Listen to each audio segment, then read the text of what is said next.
실은 지금 이게 흔히 이제 오병이어의 기적이라고 이야기하는 거고요. 사복음서에 모두 다 등장하는 내용입니다. 사복음서에 모두 다 등장하는 내용이 예수님이 십자가에 달려 죽으시면서 당하셨던 고난의 이야기, 부활 승천하신 이야기는 이제 다 담겨져 사복음서에 나오고요. 그 다음에 아마 다른 사건들은 이제 두세 복음서에 나오거나 이렇게 되는데 사복음서에 다 공이 실리는 것은 그렇게 흔하지 않은 것 같습니다. 특별히 10절서부터 본문 17절까지를 주의 깊게 보면 실은 이제 오병이어 기적의 중요한 통로 역할을 하는 12사람들이 호칭이 좀 서로 이렇게 뒤섞여서 사용되어지는 것을 볼 수 있습니다.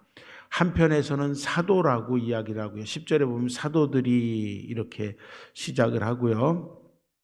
그 다음에 15절 이렇게 가면 제자들이 이렇게 또 이야기가 나옵니다.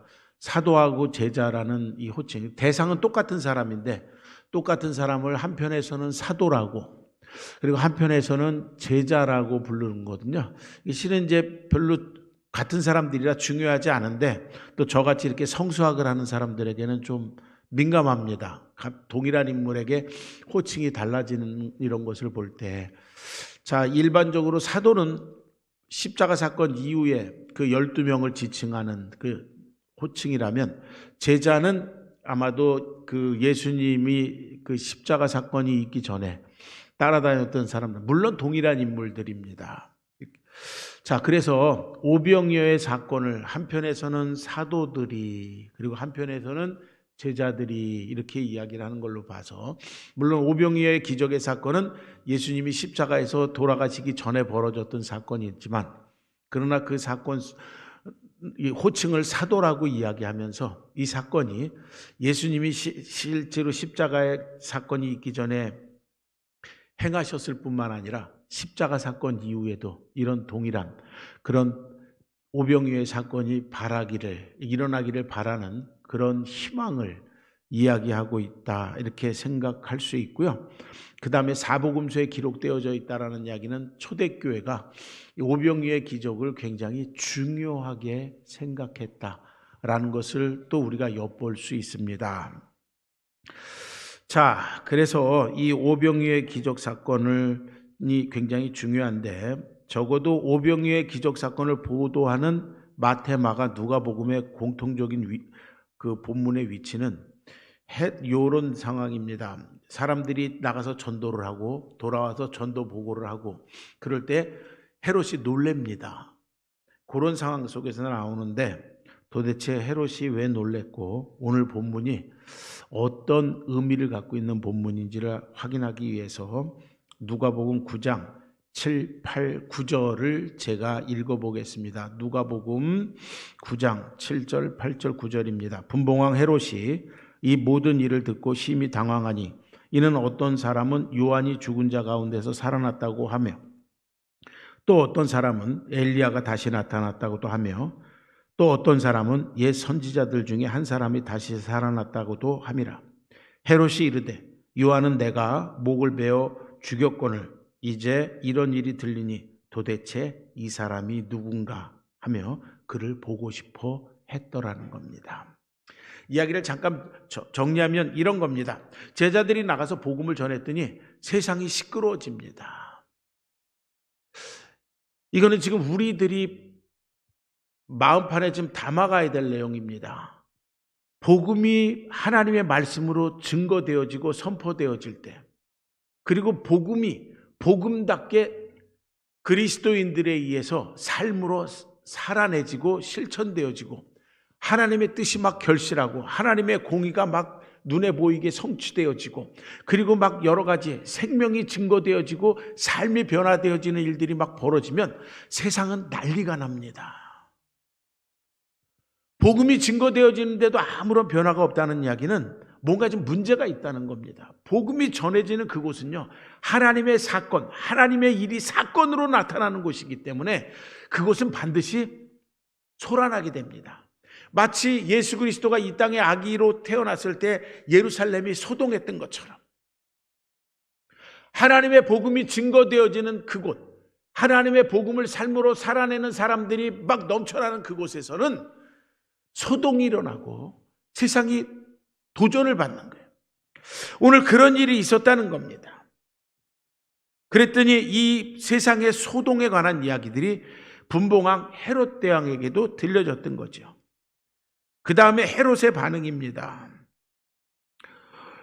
헤롯의 반응이 뭐냐면 9절에 있는 것처럼요. 요한은 내가, 여기서 요한은 세례 요한이겠죠. 목을 쳐 죽였다는 엔트하우텐, 독일어로 표현하면 목을 잘라서 사람을 두 동강이 냈다는 거거든요. 그냥 목 졸라 죽인 게 아니라 목을 쳐 죽인 겁니다. 세례 요한을 엔트하우트, 목을 쳐 죽였는데 그 다음에 다시 세례 요한 때처럼 이렇게 시끄러운 소리가 자꾸 들리니 도대체 이게 어떤 일이냐. 그래서 그 다음에 이야기가 이 사람이 누군지 보고 싶다 라는 이야기.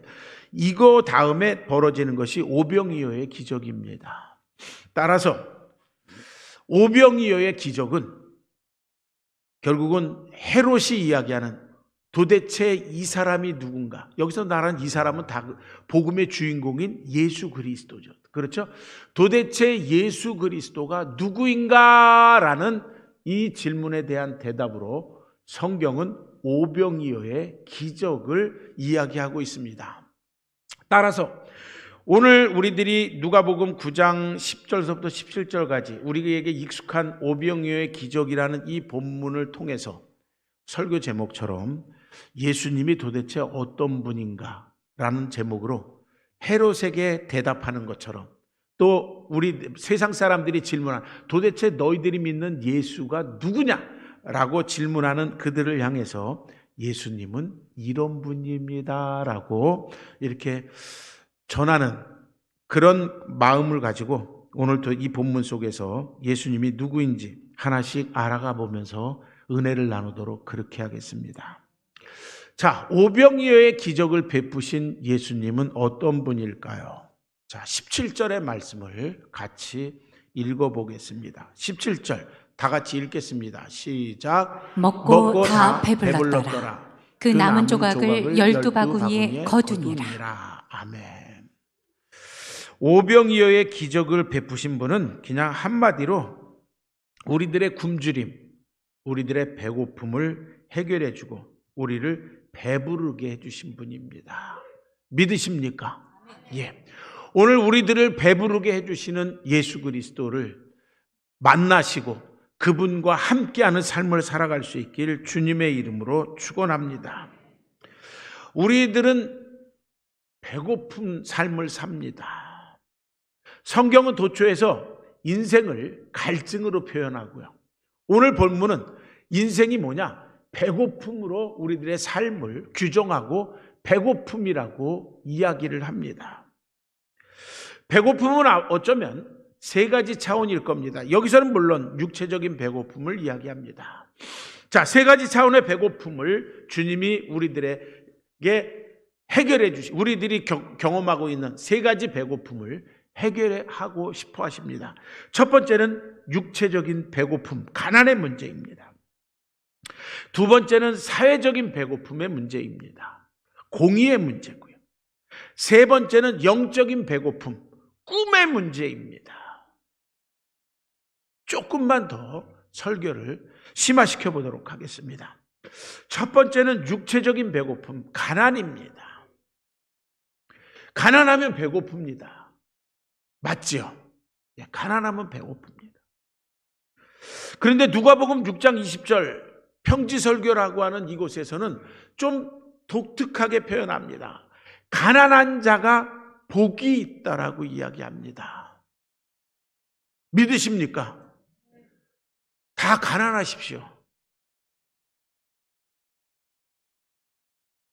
아멘 하셨잖아요. 다시 한번요. 성경은 분명히 이야기합니다. 가난한 자가 복이 있다라고 이야기합니다. 성경이 이야기하니까요.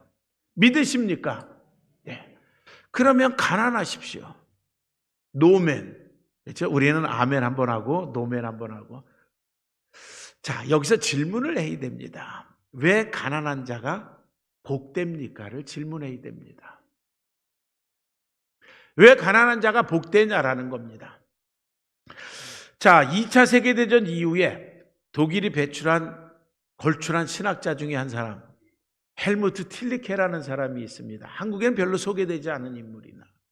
그 다음에 이 사람은 굉장히 걸출한 조직신학자이고 윤리학자이면서 그 다음에 2차 세계대전 이후에 독일이 배출한 세계 최고의 설교자입니다. 저도 독일에서 12년 공부했고 독일에서 신학박사 학위를 받고 돌아와서 지금 교수를 하고 있지만 독일의 신학적인 구조는 좋은 설교자를 내놓을 수 있는 구조가 아닙니다. 왜냐하면 설교가 굉장히 스페쿨라티브, 굉장히 사변적이고요.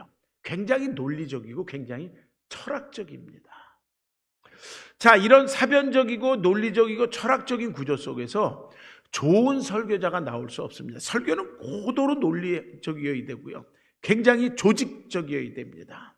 그러다 보니까는 이렇게 논리적인 설교는 여기에 와닿는 게 없어요.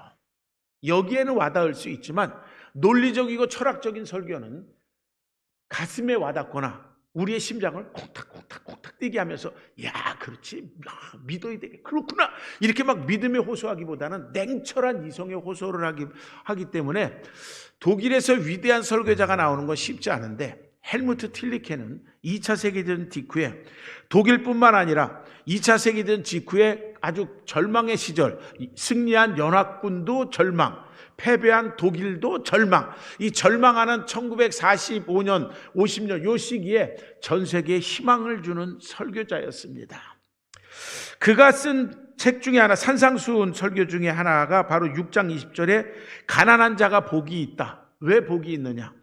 가난한 자를 여기서 이렇게 규정합니다. 그래서 복되다는 건데 가난한 자가 왜 복이 있느냐? 가난한 자, 여기서 이야기하는 가난한 자는 하나님만 남은 빈손 인생이라는 겁니다. 우리들이 살아가면서 어설프게 망하면 아직 돈이 좀 남아있잖아요. 그럼 하나님을 덜 의지한다는 거죠.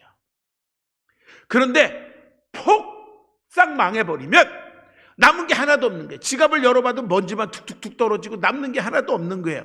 이렇게 폭삭 망하면 누구만 남는 거예요? 하나님만 남는 거예요. 그러니까 하나님이 내 운명입니다.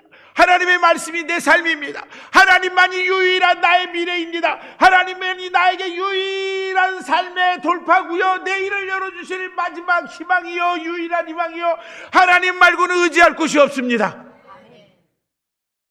하면서 시작했던 것이 결국은 세계 최고 경제 대국 서독, 독일 말고 서독을 만들었던 것이고요.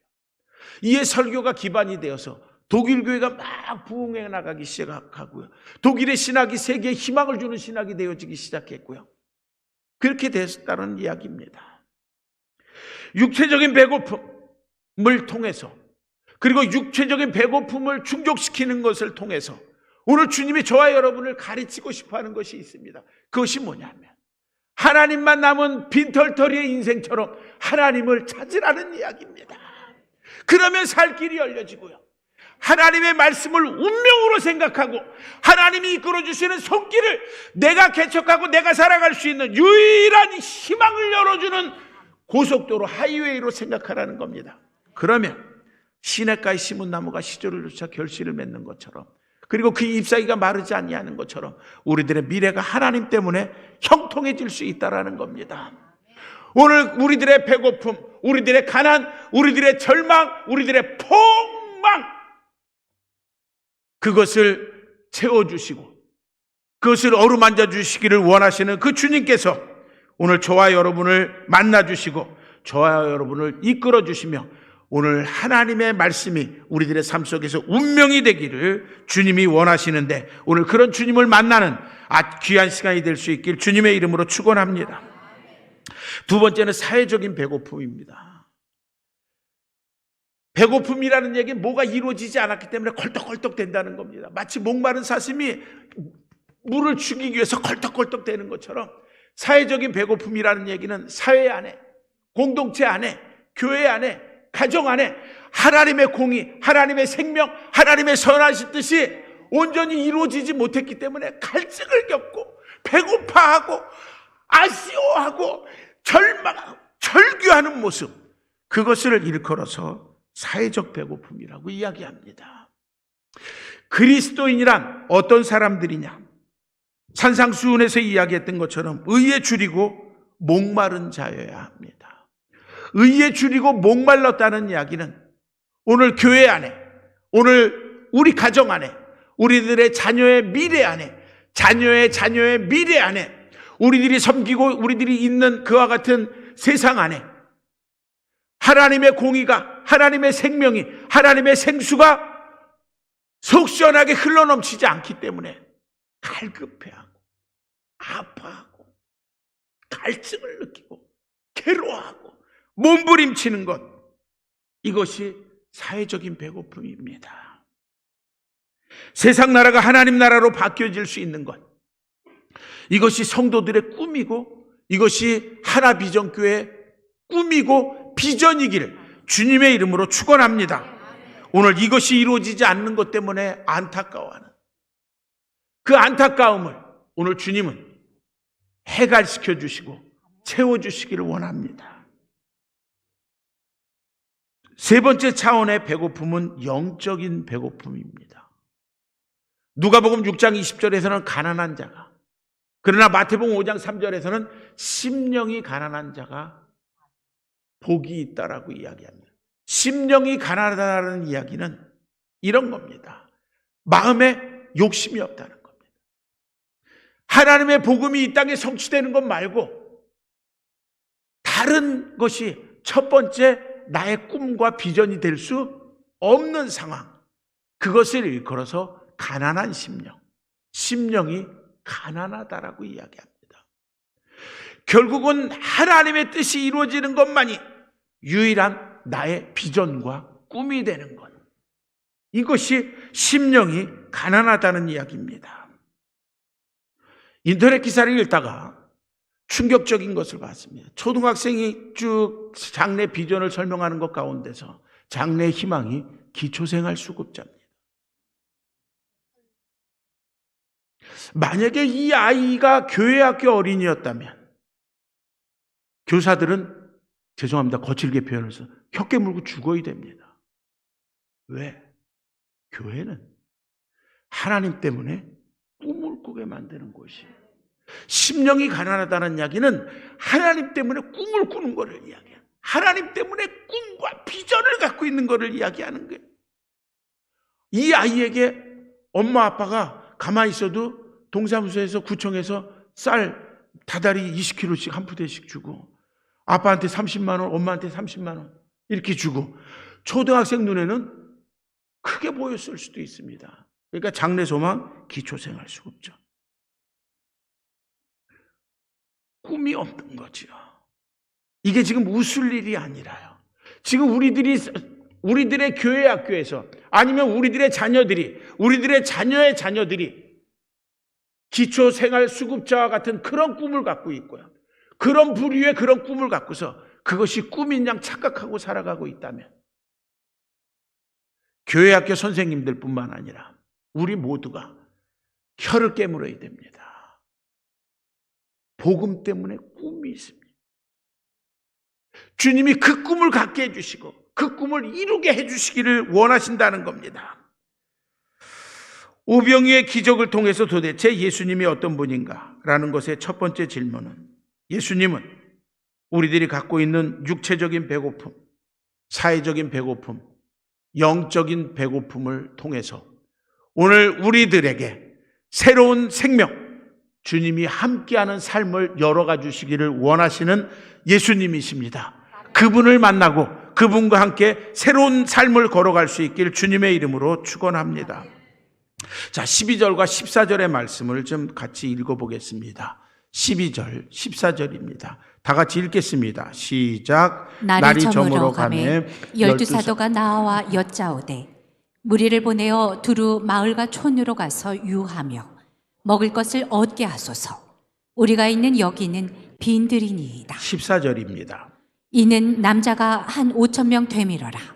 제자들에게 이르시되 때를 지어 한 50명씩 앉히라 하시니. 아멘. 누가 읽어주니까 되게 편하네요. 확실히 하나비전교회 좋은 교회인 것 같아요. 자, 12절과 14절 오병이어가 어떤 상황에서 발생한 기적일까라는 것을 통해서 도대체 예수님이 어떤 분이신가를 함께 좀 확인해 보도록 하겠습니다. 여기에 나오는 표현들은 이런 겁니다. 날이 저물어 간다라는 거예요. 이게 지금서부터 2000년 전이니까 날이 저물어 간다라는 거, 가로등도 없고 뭐 이런 상황입니다. 빈들이라는 겁니다. 그 다음에 남자가 한 5,000명쯤 된다라는 거, 그러면 아내도 따라오고 자녀도 따라왔다면 뭐 한 곱하기 한 4 정도 하면 될 것 같아요. 그죠? 그러면 한 2만 명 정도가 지금 여기 다 굶고 있는 건데, 그리고 어두워지고요. 그냥 광야니까 찬바람이 좀 불 테고요. 그렇죠? 일교차가 심하니까 찬바람도 좀 불 테고요. 그러면서 빈들이라 바람 피할 곳이 마땅치가 않고, 그리고 다리 뻗어서 편안히 다리 뻗고 잘 만한 곳도 되지 않는 그런 곳입니다. 한마디로 날이 저물었다, 빈들이다, 남자가 한 5,000명쯤 되었다, 찬바람이 분다, 기댈 곳이 없고 피할 곳이 없다 라는 것이 의미하는 것은 해결 불가능한 상황, 지금 처해져 있는 배고픔의 문제를 해결하기 쉽지 않은 절망적인 상황을 이야기합니다. 하나님의 구원의 은혜는 절망과 불가능이라는 이런 것이 객관화되어져 있는 상황 속에서 하나님이 구원의 손길을 우리들에게 뻗기 시작합니다. 어쩌면 하나님이 일하시는 절호의 찬스가 우리들이 절망하고 있는 시간일 수도 있다라는 겁니다. 이 점에서 우리들이 한 번쯤 생각해 볼 것이 있습니다. 하나님이 포기하지 않으셨는데 만약에 내가 포기한다면 오만입니다. 하나님이 포기하지 아니하셨는데 내가 절망한다면 이거는 범죄입니다. 그런데 문제는 뭐냐? 언제 포기해야 되냐? 하나님이 우리를 포기하셨을 때 포기하는 겁니다. 그런데 문제는 뭐냐? 하나님은 절대로 우리를 포기하지 않으신다는 이야기입니다. 그러니 38년 된 병자를 향해서도 주님이 물어보시잖아요. 낫고 싶니? 희망을 물어보는 겁니다. 38년 된 병자는 어떠면요, 적어도 36, 7년 동안은 한 번도 들어보지 못했던 추억 속에서도 사라진 단어입니다. 낫고 싶니? 라는 이야기죠. 왜? 38년을 둘러놓았잖아요. 낫고 싶니라는 게. 결국은 절망하는 상황은 하나님이 일하실 수 있는 절호의 시간입니다. 그런데 2023년에 오늘 우리들의 상황은 절망적 상황입니다.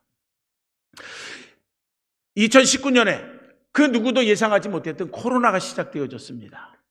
코로나가 시작되어지고 예배가 중단되어지고, 그리고 수많은 사람들이 감염되어서 죽을 거라고 생각했던, 그런 생각을 했던 사람들은 2019년도 11월까지 아무도 없었습니다. 2019년에 코로나가 시작하면서 하다가 보니까는 교회가 문을 닫아버려야 되는 상황이 벌어졌고요. 뭐 이런 상황이 되어져 버렸습니다. 그리고 험악한 3년의 코로나 시기를 보내고, 그 다음에 코로나 엔데파제, 결국은 마지막 코로나 이 종식 선언을 했죠. 그럼에도 불구하고 코로나는 여전히 아주 약하게 지금도 우리들을 엄습하고 확진자들이 나옵니다. 이 엄중한 시기를 보내면서, 그리고 엄중한 시기 이후에 우리들에게 찾아왔던 것은 영적으로 뿐만 아니라 경제적으로, 사회적으로 절망의 시기입니다. 코로나19를 통해서 교회는 굉장히 비이성적인 집단으로 세상에 주목받기 시작했습니다. 예배를 강행하는 곳, 심지어는 확진자가 발생하거나 집단적으로 확진이 발생하는 감염의 근원지로 낙인 찍힌 것이 바로 교회입니다. 그 사람들은 정통교회, 이단교회를 구분할 줄 모르니까 그냥 교회자만 붙으면 그냥 그게 이단이어도 다 교회입니다. 그러다 보니까는 교회, 그러면 세상 사람들이 볼 때 코로나 근원지? 아주 비이성적인 집단? 그리고 사회적인 어떤 상식선에서는 수용할 수 없는 이상한 집단. 이것이 오늘 세상이 바라보는 교회상입니다. 더군다나 두 번째는 복음적 공황의 시대를 우리들이 지금 살아가고 있습니다. 복음적 공황 시대. 경제공황이라고 이야기하면 이런 게 경제공황이죠. 한 1,000만 원쯤 들고 가서 껌 한 통 사오는 겁니다. 그게 경제공황입니다. 그게 2차 세계대전의 원인이었잖아요. 경제공황 그러면 한 1,000만 원쯤 가서 껌 한 통 사오고요. 한 10억쯤 갖고 가서 조그만 모닝차 한 대 사갖고 오고. 요런 거. 요게 경제공황입니다. 돈도 있지만 돈의 가치가 형편없는 시대. 이 시대를 갖다 일컬어서 우리는 복음적 공황의 시대라고 말할 수 있습니다. 복음적 공황의 시대라고 이야기하면 복음은 많이 울려 퍼집니다. 텔레비를 들어봐도 종교방송, 기독교 방송 속에서 복음 유명한 목사님들, 큰 교회 목사님들이 예쁘게 몸에다 화장하고 나와서 조명빨 받아가면서 열심히 복음을 전합니다. 그리고 많은 곳에서 세미나도 벌어집니다. 많은 곳에서 집회도 있습니다. 많은 곳에서 교회를 선전하고 많은 곳에서 전도도 합니다. 그런데 세상은 바뀌어지지 아니하고요. 교회의 거룩성도 제대로 담보되지 않고요. 교회가 거룩함이 회복되지 않고요. 교회는 영적인 능력을 다 상실해버렸어요. 2000년 전에는 베드로나 요한은 금과 은은 내게 없거니와 내게 있는 것으로 내게 몽하는 나사렛 예수 그리스도의 이름으로 일어나 걸으라! 그러면 이렇게 세웠는데 이 시대에는 금과 은은 그때보다 좀 많은 것 같은데 안진병자를 향해서 나사렛 예수 그리스도의 이름으로 일어나 걸으라고 할 수 있는 교회가 없다라는 이야기입니다. 나사렛 예수 그리스도의 이름으로 세상을 향해서 도전하는 교회, 세상이 저 교회는 다르구나, 저 교회를 가면 하나님을 만날 수 있구나, 저곳에 가면 복음이 무엇인지를 갖다 들을 수 있구나, 저곳에 가면 하나님의 선하신 뜻이 무엇인지를 알 수 있겠구나 하고 세상이 그렇게 보고 싶어하고 세상이 그렇게 갈급해하는 정의, 공의, 하나님의 경륜, 하나님의 선하신 뜻을 보여줄 수 있는 그릇을 찾기가 힘든 시대. 저같이 복음을 학교에서 가르치는 사람도 필요합니다. 여러분들처럼 나가서 전도지 한 영혼에게 복음을 전하는, 말로 복음을 전하는 사람도 필요합니다. 그러나 복음적 공황 시대에서 하나님이 찾고 있는 사람은 삶이 복음인 사람을 하나님이 찾고 계십니다. 삶이 복음인 사람, 삶이 복음인 사람, 삶이 복음인 사람, 삶이 복음인 사람. 바라기는 하나비전교회 모든 성도들이 복음을 말로도 전하고 가르치기도 하지만 삶이 복음인 사람으로 세상 가운데 세워질 수 있기를 주님의 이름으로 축원합니다. 이와 같은 복음의 공황시 그리고 교회가 상식 밖의 이상한 집단 그리고 코로나의 그 감염의 근원지로 오인되고 손가락질 받고 더 이상 사회로부터 신뢰받지 못하는 그와 같은 영적 복음적 환경, 이것이 오늘 본문이 이야기하는 날이 저물어가는 시간이었고 빈들이었고 그리고 남자만 한 5,000명쯤 되는 어떻게 더 이상 굶주림의 문제를 쉽게 해결할 수 없는 이런 절망적인 상황과 같이 하나로 우리들이 들여다볼 수 있습니다. 이와 같은 절망적인 상황 속에서 오늘 하나님께서는 예수 그리스도를 통해서 우리들을 먹이시고 그리고 생명을 공급해 주시고 우리들을 건져 주시기를 원하십니다. 주님을 바라봅시다. 주님을 바라봅시다. 주님의 뜻에 우리들의 관심과 초점과 우리들의 모든 것을 맡겨봅시다. 절망의 상황 속에서 도대체 예수님은 어떤 분이신가? 우리들로 하여금 생명의 은혜를 베풀어 주시는 구원의 하나님을 바라볼 수 있도록 우리를 부르시는 분이십니다. 그 주님을 만나기를 주님의 이름으로 축원합니다. 자, 세 번째, 오병이의 기적을 통해서 예수님은 어떤 분이신가? 13절의 말씀을 같이 읽어보겠습니다. 13절 다 같이 읽지요. 시작. 예수께서 이르시되 너희가 먹을 것을 주라 하시니 여짜오되 우리에게 떡 5개와 물고기 2마리밖에 없으니 이 모든 사람을 위하여 먹을 것을 사지 아니하고서는 할 수 없사옵나이다 하니. 예, 아멘. 오병이어의 기적을 통해서 예수님이 어떤 분이신가 발견할 때 오늘 그리고 전체 이 사건 속에서 하이라이트의 주님의 명령은 이겁니다. 13절 한번 같이 따라해 보겠습니다. 너희가 먹을 것을 주라. 너희가 먹을 것을 주라. 한 번 더요. 너희가 먹을 것을 주라. 너희가 먹을 것을 주라. 제자들의 상황은 이런 겁니다. 지금 너희가 먹을 것을 주라고 명령하시는 이 상황 속에서 제자들의 반응은 보리떡 5개, 물고기 2마리밖에 없습니다. 그리고 다른 복음서에서는 이렇게 이야기합니다. 조금씩만 받게 해도 무려 200데나리온이나 필요합니다. 2년치 연봉, 2년치 연봉 정도 되는 큰 돈이 필요합니다. 빈들에서 날이 저물었는데 우리들은 가진 돈도 없는데 주변에 떡집도 없는데 어떡하실라고 주님, 이거예요. 그런데 주님께서는 말씀하십니다.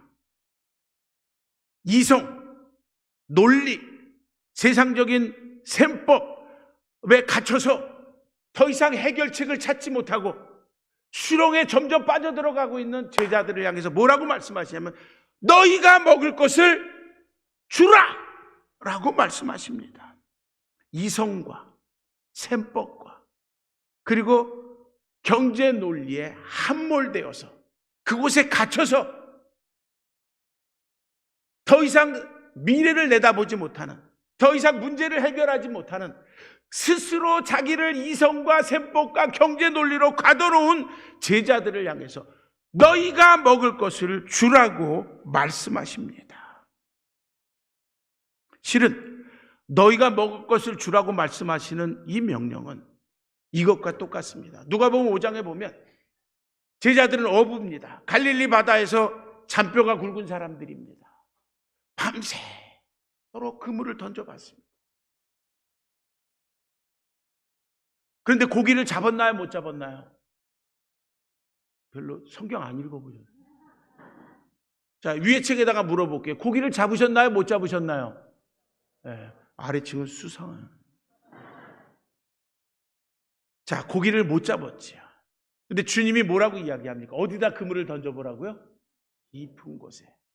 어부들의 입장에서 해가 뜨는 시간에, 해가 동토르기 시작하는 시간에 깊은 데 그물을 던지면 고기는 못 잡는다라는 걸 알고 있습니다. 그럼에도 불구하고 주께서 말씀하시니 어떻게 하겠다고요? 깊은 데 그물을 던져보겠다는 이야기입니다. 그랬더니 어떻게 된 거죠? 고기를 풍성하게 잡았습니다.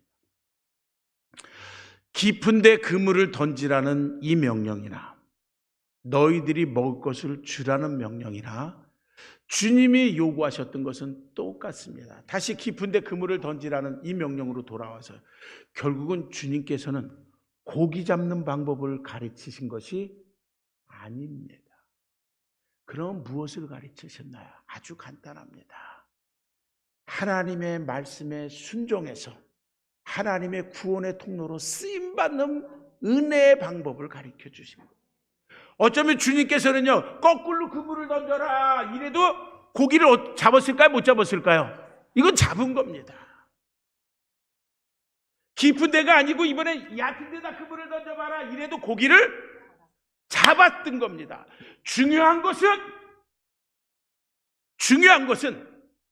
고기 잡는 방법을 가르친 것이 아니라 하나님 앞에 붙들림 바 되어서 하나님 앞에 쓰임받는 방법을 가르쳐 주셨던 것입니다. 이성,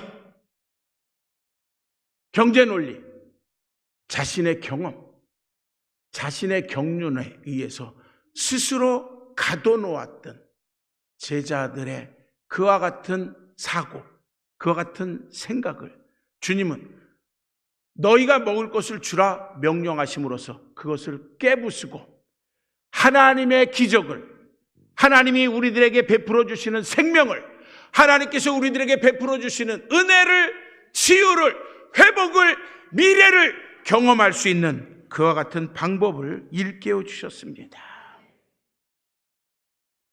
용혜원 씨가 쓴 책인데 제가 책 제목은 지금 너무 오래전에 읽어서 기억을 정확하게 하지 못합니다. 그런 거예요. 여기는 그런 분이 안 계실 거예요. 오늘 다 교회를 나오셨기 때문에. 교회를 다니다가 별로 은혜롭지 않으니까 교회를 안 나오고 주일날마다 등산을 간 거예요. 잘한 걸까요? 예. 여기 계신 분들은 그런 일이 없겠죠. 그렇죠? 등산을 가다가 이 사람이 한 번은 기분 좋게 하듯 등산하고 내려오다가 하산하다가 미끄러진 거예요. 그래서 절벽으로 떨어졌는데 하다가 탁 잡았는데 나무를 하나 잡은 거예요. 보니까 이렇게 된 거예요. 그래서 붙들고 회개합니다. 주님! 이게 자세가 딱 됐잖아요. 전부여 의지 없어. 이거 이 자세잖아요. 그렇죠? 주님! 잘못했습니다. 주님! 제가 여기서 어떻게 빠져나갈 수 있을까? 살려주십시오. 그랬어요. 그때 주님이 응답을 하셨을까? 안 하셨을까요? 아니요, 하셨어요. 뭐라고 응답을 하셨을까요? 손을 놔라.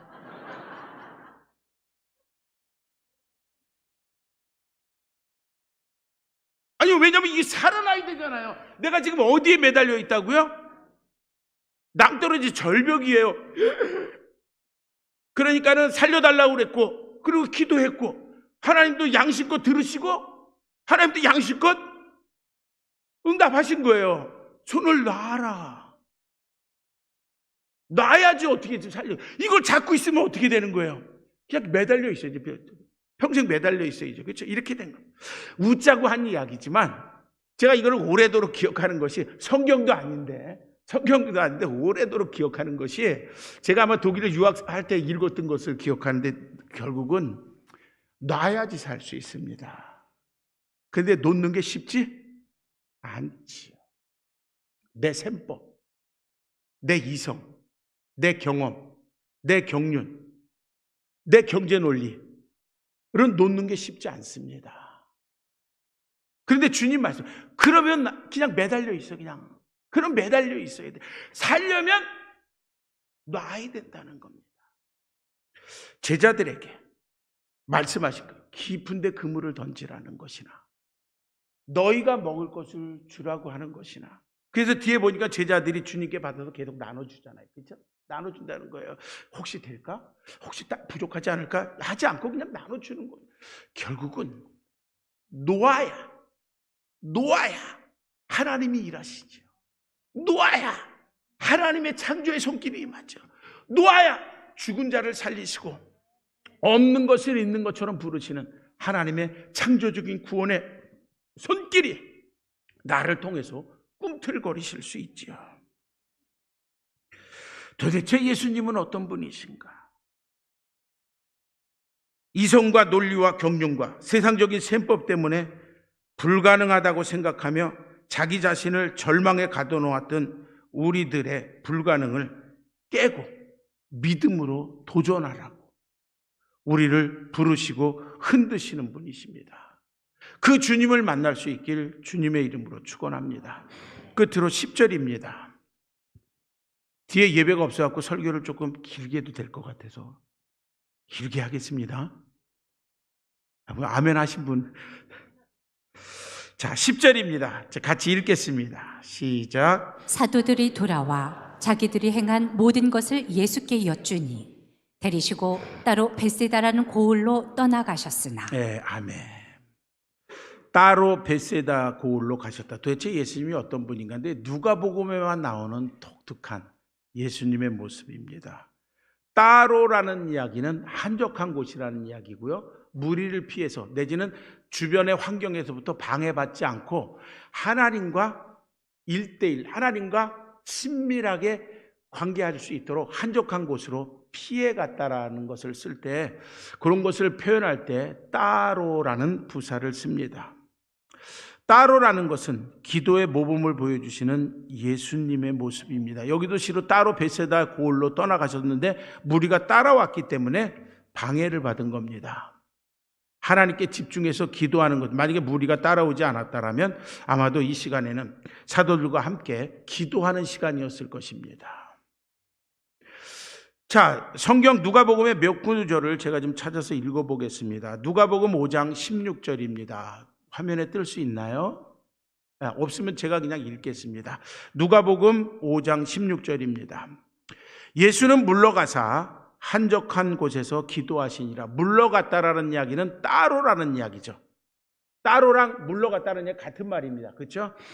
자, 누가복음 6장 12절입니다. 이때 예수께서 기도하시러 산으로 가사 밤이 새도록 하나님께 기도하셨다. 12제자를 부르기 전에 유독 누가복음에서의 예수님은 산에 올라갔다라는 이야기는 밤새도록 산기도 하셨다는 이야기거든요. 따로 물러났다라는 이야기입니다. 누가복음 9장 18절입니다. 바로 뒷본문이죠. 예수께서 따로 기도하실 때 제자들이 주님과 함께 있더니 물어 예수님이 질문합니다. 나를 누구로 하느냐? 제자들을 가르치기 위해서 예수님이 내가 누군지를 한 번 더 제자들에게 물어봅니다. 이때에도 예수님은 제자들을 가리키기 전에 무엇을 했냐면 예수께서 한 곳에서, 한 곳이라는 얘기는 따로 떨어져 있는 한 곳에서 기도했다라는 것입니다.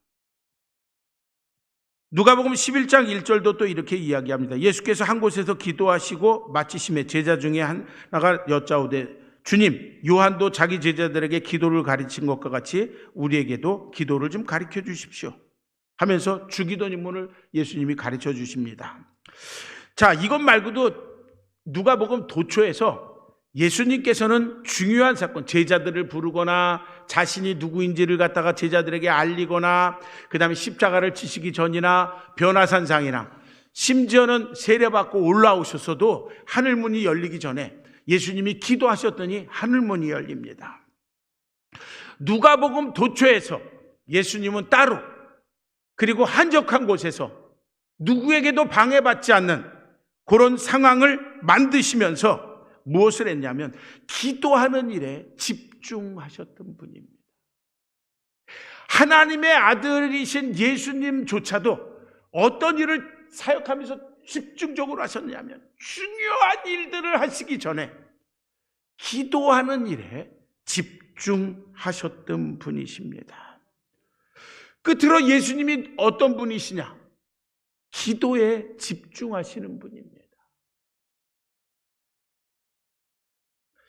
짧은 시간 기도하면 내가 하고 싶은 말을 일방적으로 막 하나님 앞에 퍼부될 수 있습니다. 기도입니다. 그런데 오랜 시간 기도하면 기도가 자꾸 바뀌어지죠. 하루, 이틀, 3일씩 기도하면 기도 내용이 바뀌어집니다. 주제는 똑같은데. 왜? 하나님이 원하시는 기도를 하기 시작하는 거예요. 하나님이 듣고 싶어하는 것을 기도하기 시작합니다. 지금도 예수 그리스도께서 부활승천하신 다음에 지금도 일하시는 것이 있습니다. 히브리서 6장에 따르면 지금도 부활하신 예수 그리스도께서는 하나님 보좌 우편에 앉아 계시면서 우리를 위해서 여전히 뭐하고 계시다? 중보기도하고 계시다라는 겁니다. 부활승천하신 예수 그리스도의 지금 2023년도의 최고의 사역은 우리를 위한 중보기도의 사역이십니다. 우리를 위해서 기도하시는 예수님께서 저와 여러분에게 요구하십니다. 우리 주님 예수 그리스도의 이름으로 부르짖으라고요.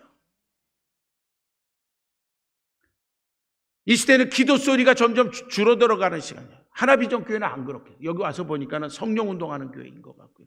성령의 역사를 몹시 사모하는 교회인 것 같아요. 맞지요? 네.